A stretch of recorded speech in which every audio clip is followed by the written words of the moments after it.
अशी क्रिस्पी आणि एकदम टेस्टी भजी खायची आहे ना, तर तुम्ही हा व्हिडिओ शेवटपर्यंत नक्की बघा. चला तर मी तुम्हाला इन्ग्रेडियंट्स सांगते याचे. सगळ्यात आधी घालायचं बेसन. बेसन घालून झाल्यानंतर मग घालायचं हळद, मीठ, पाणी घालायचं. गुठळ्या गुठळ्या होऊ नये याची काळजी घ्या. जास्त पाणी जास्त पातळ नाही करायचं आणि जास्त जाड, हे मीडियम कन्सिस्टन्सी ठेवा. हे बटाटे ना चांगले स्लाइसमध्ये कापून घेतलेत आणि स्वच्छ पाणी धुतलेत.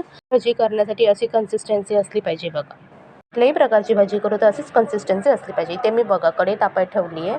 असे एक एक बटाटा मी यात घालते, बेसनच्या पीठमध्ये मिक्स करते आणि यात फ्राय करायला घेते. हे असेच सगळे बटाटे यात घालते बेसनच्या पीठमध्ये आणि फ्राय करून घेते चांगलंपणे.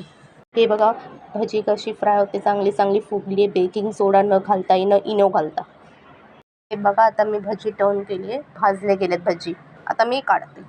बघा या भजीचं सगळं तेल काढायचं. तर अशा प्रकारे ही बटाट्याची भाजी मस्तपणे रेडी झाली. मस्त क्रिस्पी कुरकुरीत झाली आहे. असे छान छान रेसिपीज बघण्यासाठी Sania's kitchen like share subscribe करा, इतरांनी शेअर करा. ही रेसिपी चला भेटू पुढच्या रेसिपीला. बाय.